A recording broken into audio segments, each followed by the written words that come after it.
함께 볼 하나님의 말씀은 신명기 4장 15절부터 24절까지입니다. 저와 여러분이 한 절씩 교독합니다. 여호와께서 호렙산 불길 중에서 너희에게 말씀하시던 날에 너희가 어떤 형상도 보지 못하였은즉 너희는 깊이 삼가라. 그리하여 스스로 부패하여 자기를 위해 어떤 형상대로든지 우상을 새겨 만들지 말라. 남자의 형상이든지 여자의 형상이든지 땅 위에 있는 어떤 짐승의 형상이든지 하늘을 나는 날개 가진 어떤 새의 형상이든지 땅 위에 기는 어떤 곤충의 형상이든지 땅 아래 물속에 있는 어떤 어족의 형상이든지 만들지 말라. 또 그리하여 네가 하늘을 향하여 눈을 들어 해와 달과 별들 하늘 위의 모든 천체 곧 너희 하나님 여호와께서 천하 만민을 위하여 배정하신 것을 보고 미혹하여 그것에 경배하며 섬기지 말라. 여호와께서 너희를 택하시고 너희를 쇠풀무불 곧 애굽에서 인도하여 내사 자기 기업의 백성을 삼으신 것이 오늘과 같아도 여호와께서 너희로 말미암아 내게 진노하사 내게 요단을 건너지 못하며 내 하나님 여호와께서 내게 기업으로 주신 그 아름다운 땅에 들어가지 못하게 하리라고 맹세하셨은즉 나는 이 땅에서 죽고 요단을 건너지 못하려니와 너희는 건너가서 그 아름다운 땅을 얻으리니 너희는 스스로 삼가 너희의 하나님 여호와께서 너희와 세우신 언약을 잊지 말고 내 하나님 여호와께서 금하신 어떤 형상의 우상도 조각하지 말라.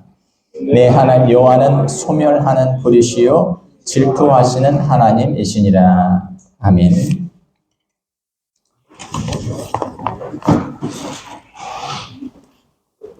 신명기 강의 세 번째 시간이고요. 우상을 만들어 섬기지 말라 하는 제목으로 하나님의 말씀 증거하겠습니다. 지난주에 우리가 이 전 구절인 신명기 4장 1절부터 8절까지의 말씀을 살펴보았지요. 오늘은 9절부터 40절까지의 말씀 전체를 포괄하는 그런 말씀이 되겠습니다. 모세는 출애굽 2세대들에게 하나님이 미워하시는 우상숭배의 죄에 빠지지 말 것을 당부합니다. 하나님은 이미 십계명의 말씀을 통해서 우상숭배의 죄가 얼마나 큰 죄인지를 말씀하신 바가 있죠. 40년 전 시내산에서 출애굽기 20장 3절부터 5절까지의 말씀에 보면 나와 있고 또 우리가 읽은 신명기 4장 그 다음 장인 신명기 5장 7절부터 9절까지 말씀에서도 이 말씀이 분명하게 나와 있습니다. 제가 읽어보면 나 외에는 다른 신들을 내게 두지 말지어다. 너는 자기를 위하여 새긴 우상을 만들지 말고 위로 하늘에 있는 것이나 아래로 땅에 있는 것이나 땅 및 물속에 있는 것에 어떤 형상도 만들지 말며 그것들에게 절하지 말며 그것들을 섬기지 말라. 나 내 하나님 여호와는 질투하는 하나님인즉 나를 미워하는 자의 죄를 갚되 아버지로부터 아들에게로 3, 4대까지 이르게 하거니와 이렇게 말씀합니다. 모세는 이어서 하나님께서 우상숭배를 금지하신 이유에 대해서 설명합니다. 모세는 그 이유에 대해서 40년 전 이스라엘 백성들이 시내산에서 하나님을 만났을 때의 그 상황과 연결지어서 설명을 합니다. 자, 오늘 우리가 읽지는 않았지만 11절, 12절 말씀 한번 볼게요. 신명기 4장 11절, 12절 같이 읽어볼까요? 시작. 너희가 가까이 나와서 산 아래에 서니 그 산에 불이 붙어 불길이 충천하고 어둠과 구름과 흑암이 덮였는데 여호와께서 불길 중에서 너에게 말씀하시되 음성뿐이므로 너희가 그 말소리만 듣고 형상은 보지 못하였느니라. 15절에도 이렇게 기록되어 있습니다. 여호와께서 호렙산 불길 중에서 너에게 말씀하시던 날에 너희가 어떤 형상도 보지 못하였은즉 너희는 깊이 삼가라. 저를 한번 보세요. 지금 이 시간에 우리가 상상력을 좀 발휘해서 40년 전 이스라엘 백성들이 시내산 밑에서 하나님의 말씀을 받을 때 상황을 한번 그려보면 좋겠습니다.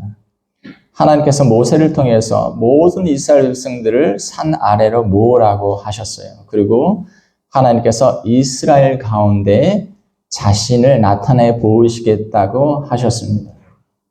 그런데 출애굽기 말씀에 보면 하나님께서 어떤 모습으로 나타나셨냐 하면 산 꼭대기에 불이 붙어 불길이 충천한 가운데 어둠과 흑암과 또 구름이 덮여있는 그 속에서 하나님께서 자신을 나타내셨습니다. 그런데 하나님이 이스라엘 백성들에게 자신의 모습을 나타내신 게 아니에요. 자신이 지금 이스라엘 가운데 함께 거하신다고 하는 그런 모습을 놀라운 자연현상 가운데에서 자신을 나타내신 것이죠. 왜 그런가? 하나님 왜 자신의 직접적인 모습을 이스라엘 백성들에게 보여주지 않고 자신이 그들과 함께 하고 있다는 것을 불길이 충천한 가운데 또 천둥과 번개와 어둠과 구름과 흑암이 덮인 그 속에서 말씀으로만 그들 가운데 나타내 보이셨는가라는 것입니다.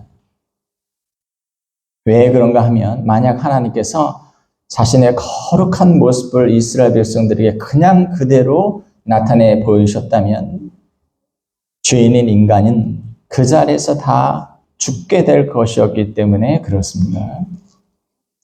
이사야서 말씀에 보면 바로 이 사실을 짐작케 하는 구절이 나와 있습니다. 이사야가 하나님을 수종드는 스랍이라는 천사를 성전 안에서 보게 됩니다. 하나님을 본 게 아니었어요. 구름이 빽빽한 가운데 하나님을 수종드는 천사를 보게 되었는데 그가 그 천사의 모습을 보고 이렇게 고백합니다. 이사야서 6장 5절에 보면 그때 내가 말하되 화로다 나여 망하게 되었도다. 나는 입술이 부정한 사람이요 나는 입술이 부정한 백성 중에 거주하면서 만군의 여호와의 신 왕을 배웠음이로다 하였더라. 이렇게 되어 있습니다. 하나님을 본 게 아니에요. 하나님을 수종드는 천사를 본 겁니다. 그런데 그 천사의 모습이 얼마나 영광스럽고 거룩하였는지 그 모습을 지켜봤던 이사야는 나 이러다 죽는 거 아닌가 하는 생각을 갖게 되었던 거예요. 그 이전까지 이사야는 이스라엘 백성들의 온갖 죄들을 지적하면서 이스라엘 백성들이 하나님 앞에 심판받아 멸망할 수밖에 없다는 사실을 증거했었습니다.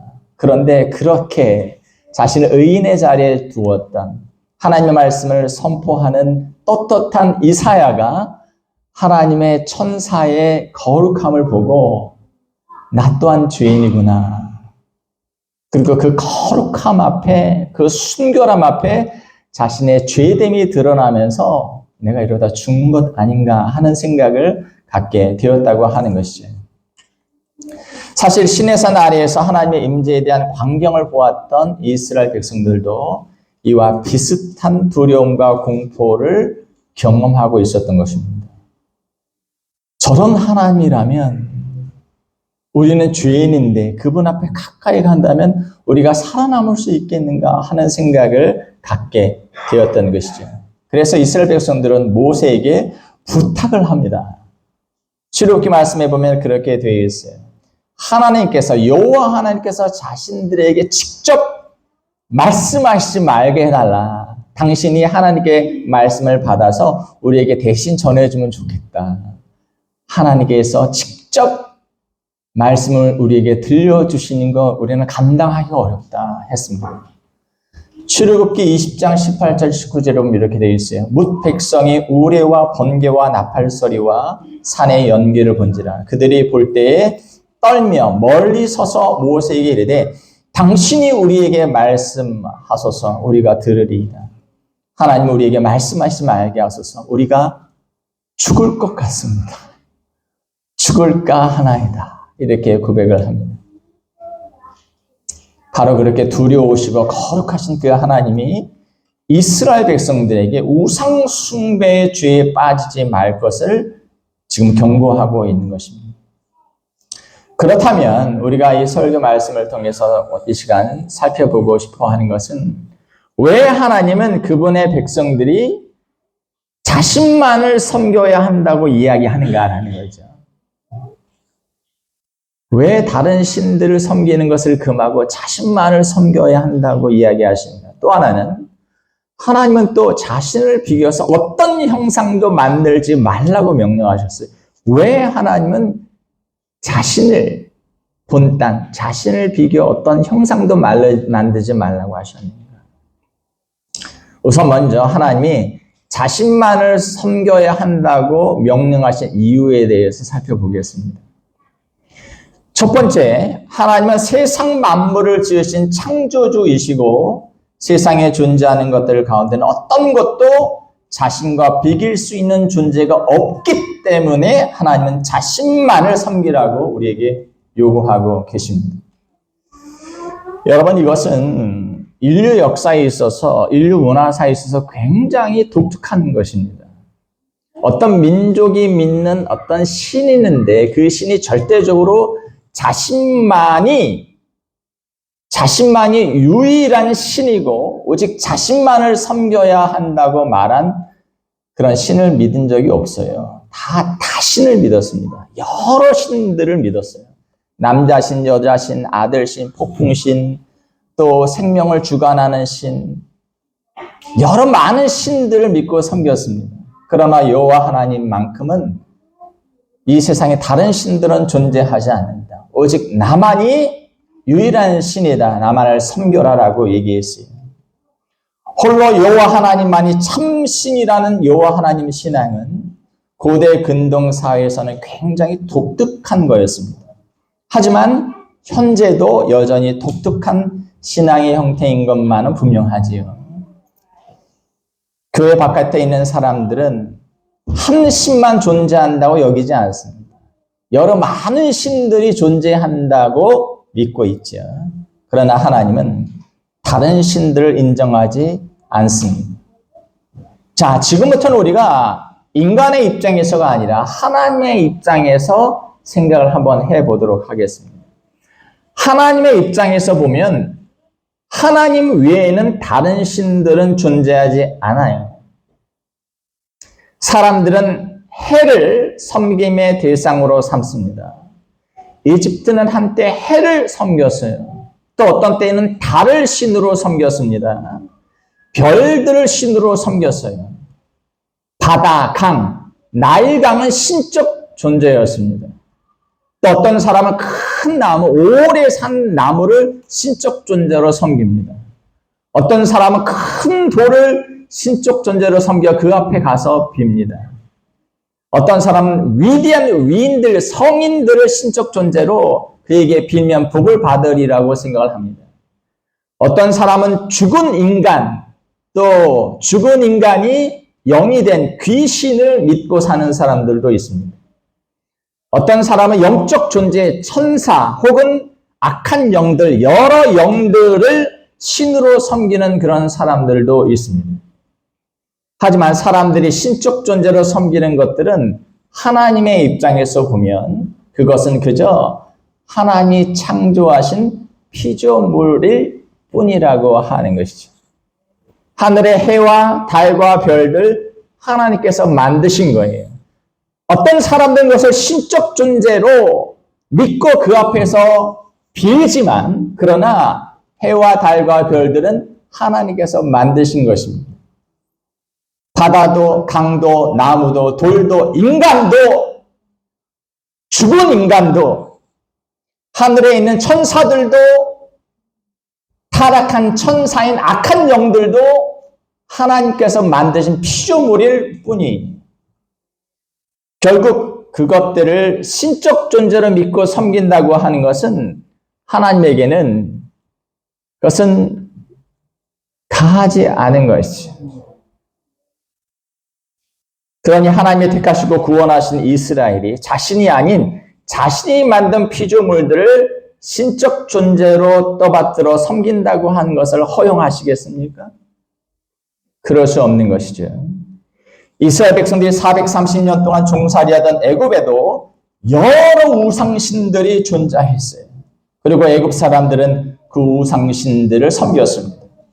태양, 달, 나일강, 그 강에서 개구리들이 올라오죠. 개구리도 애굽 사람들이 섬기던 신이었어요.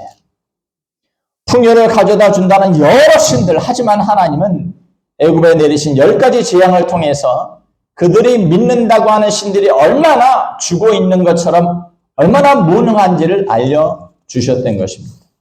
그래서 모세는 말합니다. 신명기 4장 34절.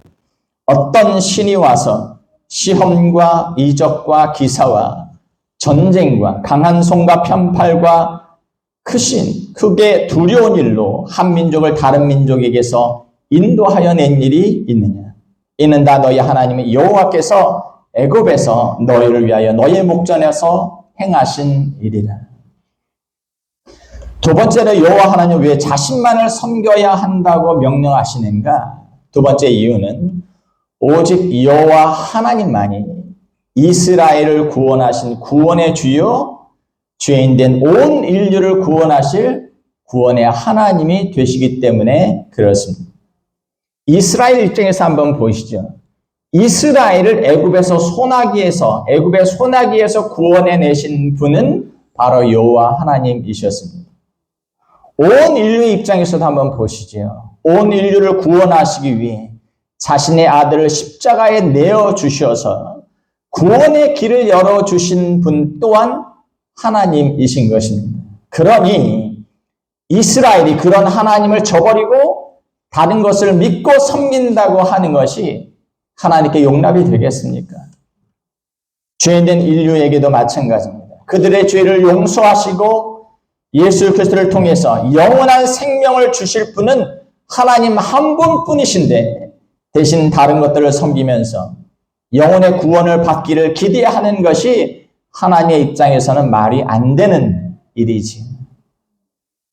여러분, 그런데 더 말이 안 되는 것은 하나님을 믿는다고 하면서 다른 한쪽으로 다른 신을 섬기는 행동입니다.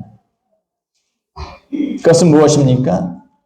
불신자들은 몰라서 그럴 수 있다 쳐도 믿는 사람이 그렇게 한다는 것은 하나님의 입장에서 보면 신실하지 못한 것이죠.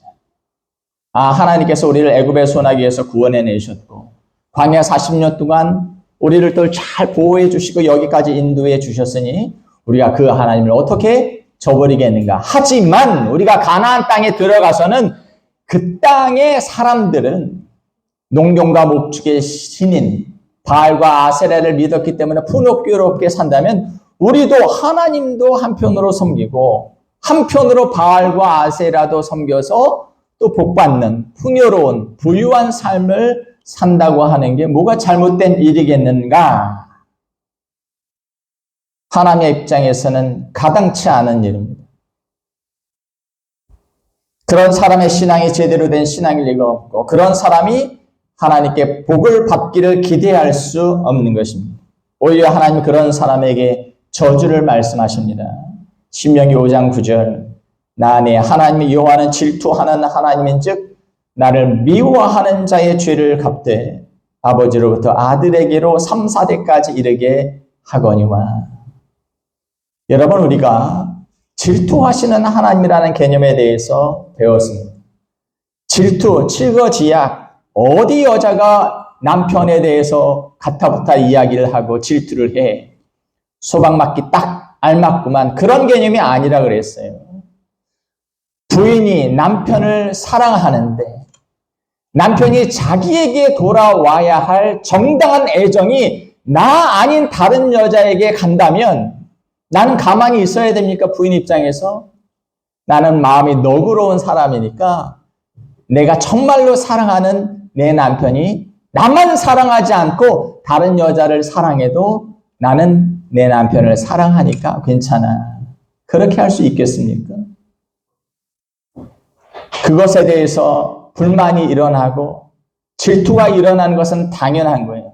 질투라는 것은 당연히 내게 돌아와야 할 애정과 사랑이 가지 말아야 될 상대에게 갔을 때 사랑하는 사람이 느끼는 그런 감정인 것입니다. 하나님도 마찬가지예요. 왜 하나님을 질투하는 하나님이라고 합니까? 하나님께서 우리의 삶을 책임져 주시고 이 세상 모든 만물을 지으셔서 우리에게 기적처럼 은총을 베풀어 주시고 계시고 우리가 하나님께서 보내신 예수 그리스도를 믿음으로 말미암아 영원한 생명을 얻게 되었어요. 그 모든 것들이 하나님께로부터 온 것입니다. 네, 그 은혜를 받은 우리가 이제 우리는 구원받았으니까 복은 딴 데서 받겠다라고 우리의 충성과 사랑을 다른 데로 향하게 된다면 우리를 사랑하시는 하나님의 입장에서 보면 화가 나는 게 당연하지요. 왜요? 하나님은 우리를 진정으로 우리만을 사랑하시는데 우리는 하나님도 사랑해주고 다른 신들도 나는 잘 섬겨서 복 받을 거야. 하나님에게는 가당치 않은. 자, 두 번째로 그런데 왜 하나님은 하나님을 비교해서 어떤 형상도 만들지 말라고 명령하십니까? 이것도 두 가지로 살펴보겠습니다. 신의 모습을 형상화하여 섬기는 일이 무엇이 그렇게 잘못된 것인가라는 것이죠. 여러분, 그 세상 어디에서도 우리가 믿는 여호와 하나님을 비교해서 이분이 바로 기독교에서 얘기하는 하나님이야 라고 만든 신상이 있습니까? 존재하지 않아요. 이것도 과거 고대 근동에서는 굉장히 독특한 일이었어요. 모든 민족들은 다 자신들이 섬기는 신상을 만들어 섬겼습니다. 그것을 나무로 만들든 노수로 만들든 철로 만들든 흙으로 만들든 돌로 만들든. 우리가 믿는 바알신은 이렇게 생겼어. 태양신이 이렇게 생겼어. 만들어 섬겼어. 그게 마음이 편한 거죠. 그런데 왜 하나님은 자신을 비교해서 어떤 곳으로도 자신의 형상을 만들지 말라 하시는가?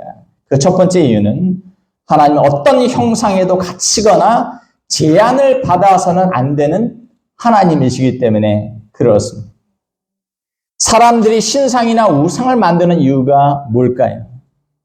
나에게 복을 가져다 줄 신이 이런 모습이지 않을까 해서 만드는 거 아니겠습니까?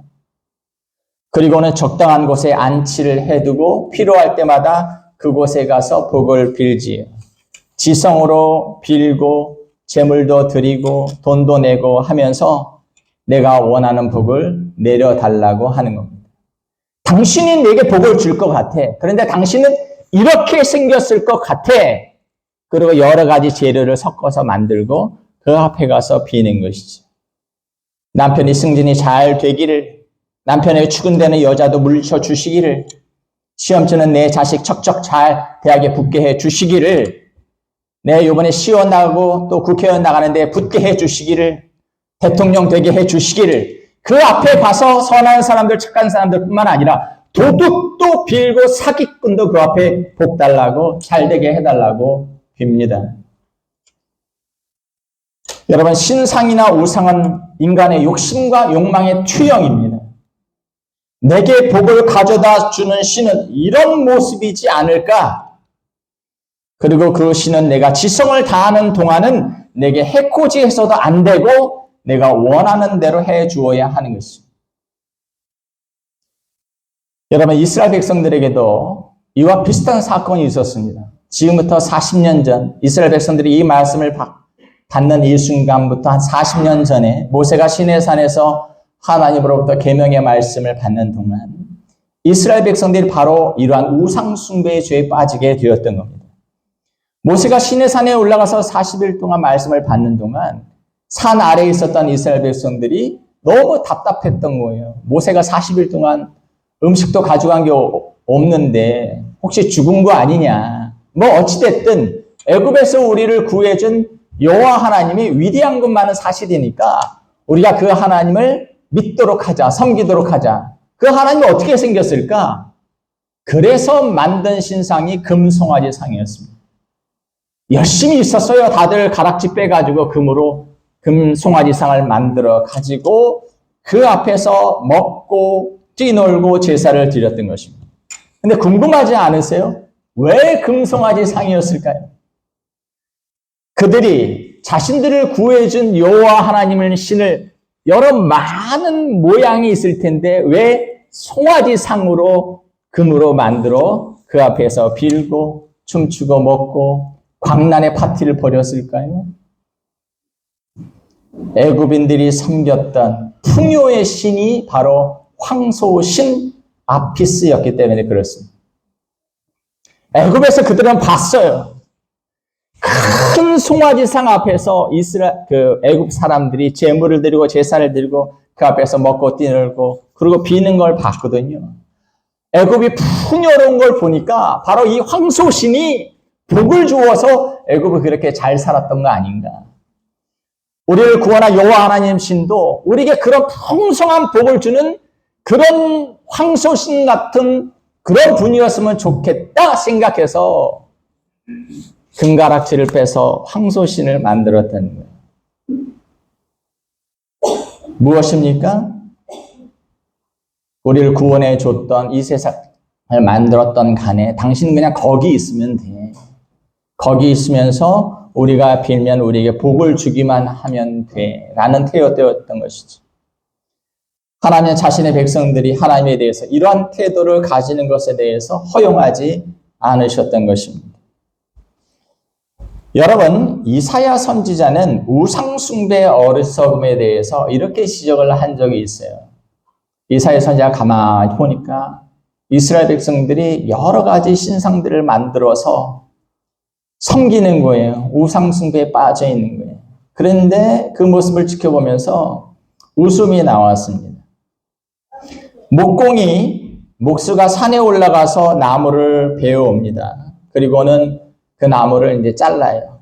나무가 형상을 하고 있는 건 아니니까 필요한 만큼을 베어 놓고 나머지는 또 쓸데가 없으니까 큰 나무를 베어다가 여기저기 가지를 막 다치고 그리고 백성들이 원하는 신상과 우상을 만듭니다. 근데 거기에서 짜투리가 남을 거 아니에요. 필요 없는 가지들을 잘랐던 그런 나무들. 그 대패로 갈면서 끌러 하면서 남았던 그런 나무들이 있을 거 아닙니까? 그 가운데 나무에서 필요 없는 부분 잘랐던 걸 가지고는 또 불을 때 가지고 음식을 만들고 또 겨울에 추울 때는 그걸 떼 가지고 또 군불을 떼고 그러면서 그 나무로 만든 우상 앞에 가서는 나한테 복 주시오 하고 구하고 있는 이스라엘 백성들을 보면서 너무 한심스러운 것이지. 산에서 배워와서 어떤 것들은 자르고 어떤 거 우상 만들고 어떤 것은 태워서 밥해 먹고 어떤 것은 불 떼 가지고 군불 떼고 그 앞에 가서 자기가 만든 것 앞에서 복 달라고 비는 그런 모습. 땅에서 나무가 자라나도록 하시는 하나님의 입장에서 보면 이게 얼마나 어이가 없는 일일까요?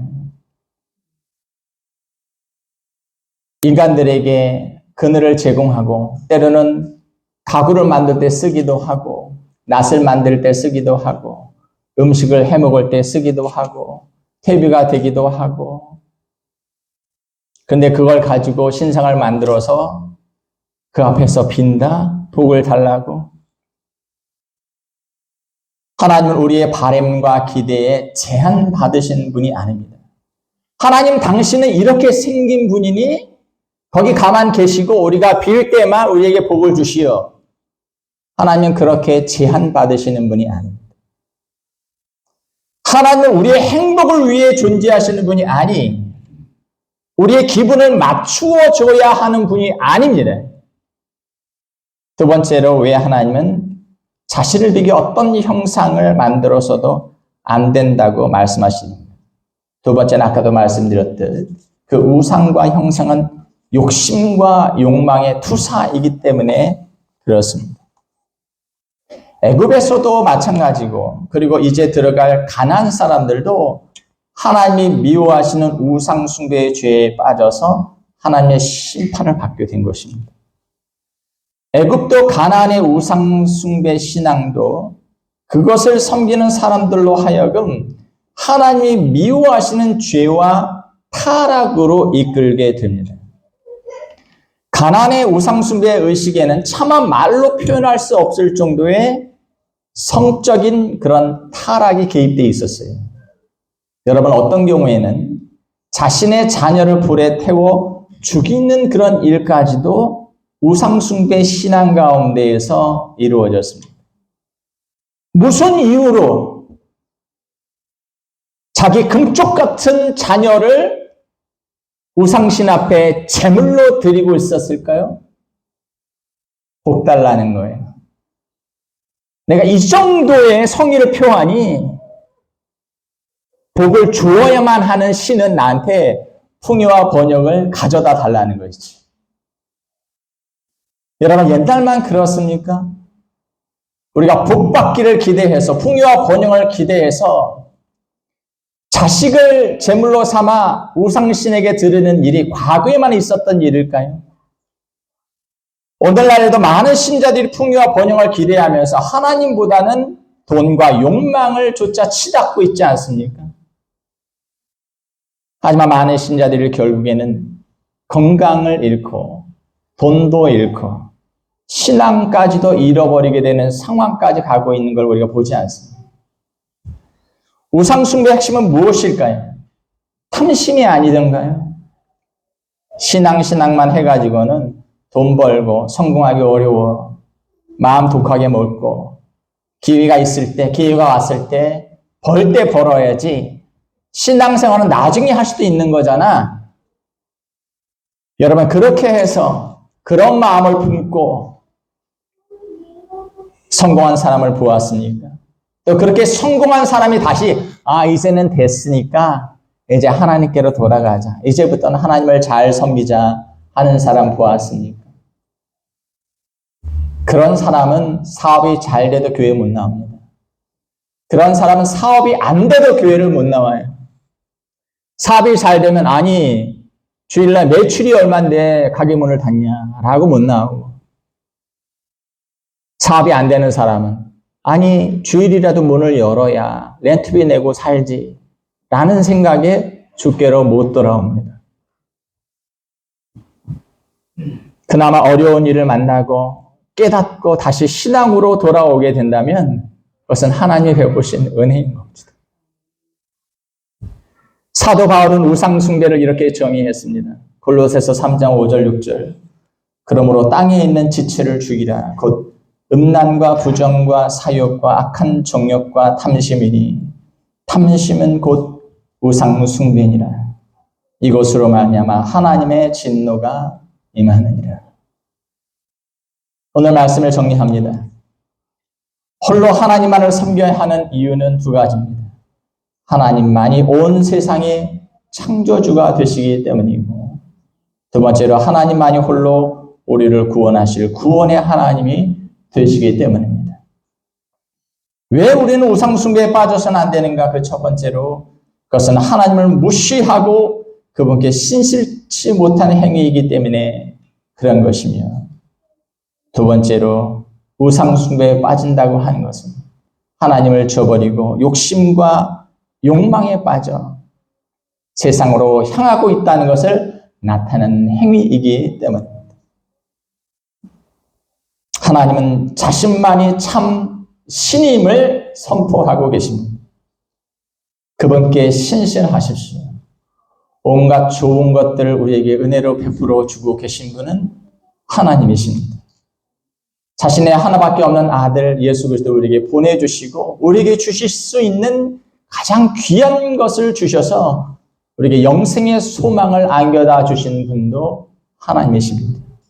그렇게 우리는 무엇인가 부족하다고 하나님을 버리고 아니면 양다리 걸치듯이 다른 것을 향해 하는 그런 백성이 아닌 것이지요. 그러니 하나님께만 신실하십시오. 그러면 우리는 안전할 것입니다. 우리 주님은 말씀하셨습니다. 누가복음 12장 5절, 마땅히 두려워할 자를 내가 너희에게 보이리니 곧 죽인 후에 또한 지옥에 던져넣는 권세 있는 그를 두려워하라. 내가 참으로 너에게 이르노니 그를 두려워하라. 기도하겠습니다.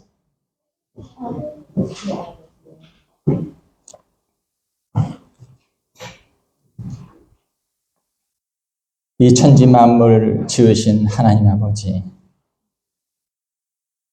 이 천지 만물 모든 피조물들을 자신의 발 아래 두시고 또 인간의 행복을 위하여 그 모든 것들을 허용하신 하나님 아버지, 우리가 참 하나님, 여호와 하나님 외에 다른 어떤 것들을 찾아 섬길 수 있겠습니까? 오늘도 우리에게 온갖 좋은 것들, 또 기적 같은 은혜 베풀어 주셔서 오늘 하루를 살게 하심을 믿습니다.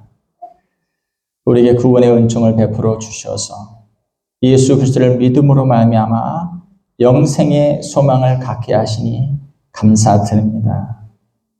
하나님, 이 믿음 변치 아니하도록 도와주시고 마치 하나님이 아닌 다른 어떤 것들이 내게 행복을, 부요함을, 풍요를 줄 수 있는 것처럼 떠돌지 아니하게 도와주시고 하나님 앞에 충성을 보이며 신실함을 나타낼 수 있는 주의 백성들 되도록 인도하여 주시옵소서. 때로 우리가 이런저런 것들을 염려하여 우리의 마음이 약해질 때가 있습니다. 그러나 유한한 인생 살다가 하나님 앞에 서게 되었을 때 우리의 영원한 운명을 판단하실 분은 오직 여호와 하나님이신 것을 우리가 분명히 알게 하여 주시고 우리에게 고난과 어려움이 있다 할지라도 하나님께만은 인정받을 수 있는 복된 인생 되도록 주여 우리에게 믿음을 더하여 주시옵소서. 예수님의 이름으로 기도하옵나이다. 아멘.